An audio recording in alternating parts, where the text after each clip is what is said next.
చెప్పారు. సతీ, నీ పూర్తి పేరు చెప్పు. అన్నవరం సత్యనారాయణమూర్తి.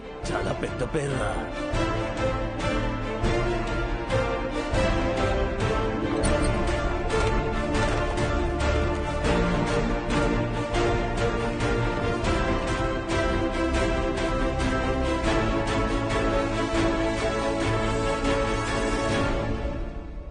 సాధించావు బాలు.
నైన్త్ ర్యాంకే కదా, అయినా సరే నెలకొక 3,000 నుంచి 4,000 ఖర్చు అవుతుంది. మీ నెల జీతం 900 అనుకుంటా కదా? అవునయ్యా. భయపడద్దు, అప్పు చేయక్కర్లేదు. మీ అబ్బాయి చదువు పూర్తయ్యేంత వరకు ఫీజు బాధ్యత నాది. పై చదువులకు అమెరికా పంపిస్తాను. అమలాపురంలో సబ్ ఇన్స్పెక్టర్గా పోస్టింగ్ ఇప్పిస్తాను. మీ అమ్మగారితో టౌన్లో హోటల్ పెట్టేస్తాను. నువ్వు చేయాల్సిందల్లా ఒక్కటే, నీకొచ్చిన మార్కులు త్రిపాఠి ఇన్స్టిట్యూషన్స్లో చదవటంలో వచ్చాయని చెప్పాలి. నువ్వు మా కాలేజీలో షార్ట్ టర్మ్ క్రాష్ కోర్స్ తీసుకున్నట్టు ఈ అగ్రిమెంట్ మీద సైన్ చేయాలి. మీ అమ్మ నాన్న పోగొట్టుకున్న పొలం ఇక మీదట మీదే. ZPTC chairman post, anonymous.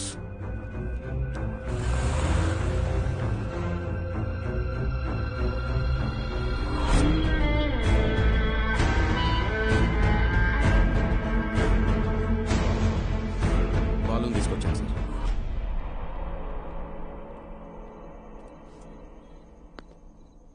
నీ స్టూడెంట్స్ సంతకాలు చేసి ఇచ్చారు నాకు. మీ ఈ ర్యాంకుల కారణం ఎవరని నిద్రలో ఎప్పటికినా త్రిపాఠి అనే చెప్తారా? పబ్లిక్ లో పొరపాటుని పేరు తలిచిన ఒక్కరికి కూడా ఫ్యూచర్ లేకుండా చేస్తాను. అర్థమైందా? ఆ రోజు దట్ అసెంబ్లీ డే నీ ముఖం కూడా నేను సరిగ్గా గమనించేది. ఎక్కడో దూరంగా ఉన్నావు కదా, ఇంత చిన్నగా ఉన్నావు. వచ్చి నన్నే ఊడిద్దాం అనుకున్నావా? త్రిపాఠి సార్, చాలా రోజుల క్రితం మీరు నాతో అన్నారు, 0 fees 0 education, more fees more education అని. ఆ బోర్డులో ఉన్న స్టూడెంట్స్ ఎవ్వరికి వేలకి వేలు ఫీజు కట్టడం వల్ల ఈ ర్యాంకులు రాలేదు. మీరు వాళ్ళకి లక్షల లక్షల డబ్బులు ఆశ చూపించి వాళ్ళ ర్యాంకుల్ని, వాళ్ళ గెలుపుని కొన్నారు. ఇది కూడా ఒక గెలుపేనా?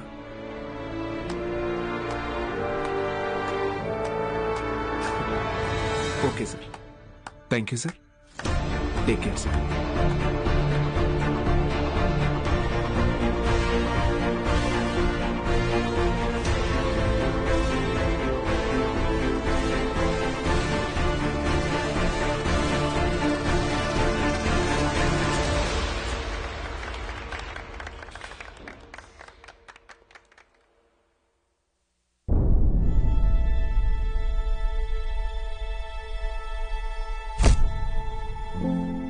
ఏ మనిషి అయితే మిమ్మల్ని నమ్మలేదో, ఈరోజు ఆ మనిషే మీ ఇంటి ముందుకొచ్చి మిమ్మల్ని తన ఇన్స్టిట్యూట్కి బ్రాండ్ అంబాసిడర్ అవ్వమని బతిమాలుతున్నాడు.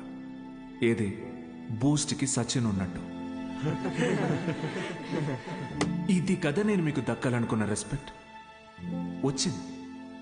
సూపర్. సంతకాలు పెట్టండి. కాంట్రాక్ట్ మీద సంతకాలు పెట్టండి. చదువు అనేది వ్యాపారంగా మారి చాలా కాలమైంది. ఫ్యూచర్లో ఇది ఇంకా పెద్ద వ్యాపారం అవుతుంది.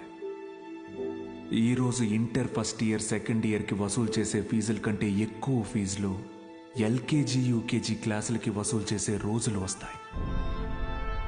మన కంటికి కనపడేది త్రిపాఠి ఒక్కడే, కానీ తనలాంటి వాళ్ళు ఈ దేశంలో చాలా మంది ఉన్నారు.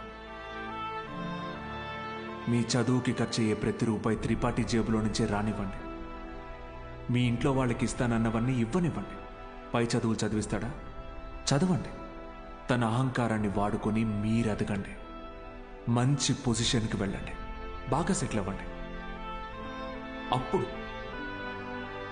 చదువుని కొనలేని వాళ్ళకి చదువుని పంచండి. మీలాగా వాళ్ళని గెలిపించండి. 46 మంది ఉన్నారు. మీరు తలుచుకుంటే ఎంతో మంది జీవితాల్ని మార్చగలరు. వచ్చి ఆ కాంట్రాక్ట్స్ మీద సంతకాలు పెట్టండి.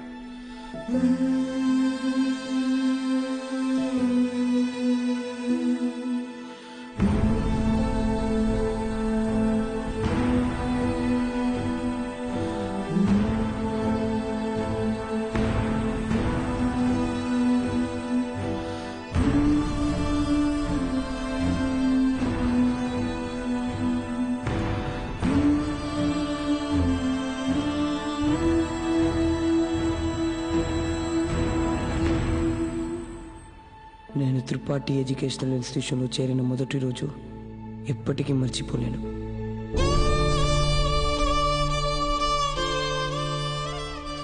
లెక్చరర్స్ అంతా నాకు ఎంతో అంటగా నిలబడి నన్ను ప్రోత్సహించారు. నేనేదైనా తప్పు చేస్తే దండించేవారు. వాళ్ళే నన్ను సరైన దారిలో నడిపించారు. నాకంటూ ఒక లక్ష్యాన్ని ఏర్పరిచి అందులో నన్ను గెలిపించారు.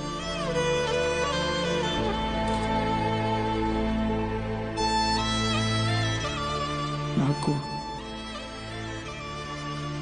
అమ్మ నాన్న లేరు.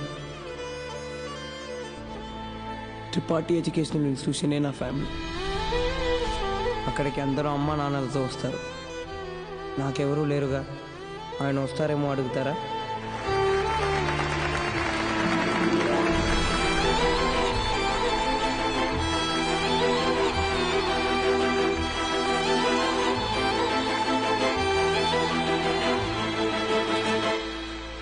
వెళ్ళిపోయాడు.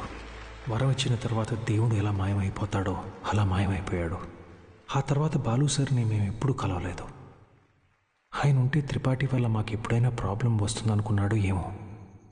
వెళ్ళిపోయాడు. ఏ పాడుబడిన థియేటర్లో బాలు సార్ మాకు చదువు చెప్పారో ఆ థియేటర్నే ఇప్పుడు మేము కోచింగ్ సెంటర్గా మార్చాం.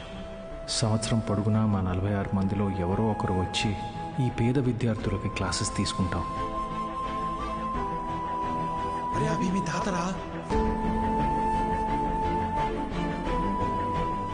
ఇక్కడ చదువు అమ్మబడదు, పంచబడుతుంది.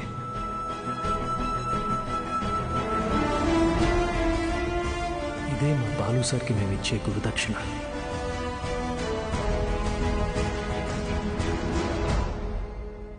ఇప్పుడు బాలు సార్ ఎక్కడున్నారు సార్? తెలీదు.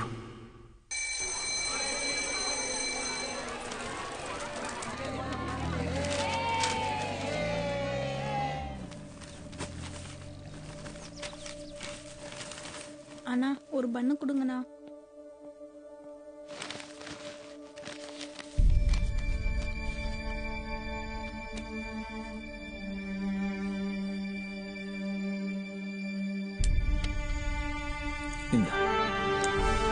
தேங்க்ஸ். படிக்கணும்னு ஆசை இருக்கா தம்பி? ஆமா சார். சரிப்பா. కానీ ఆయన ఎక్కడున్నా చదువుని దేవుడికి పెట్టే నైవేద్యంలాగా పంచుతూనే ఉంటారు.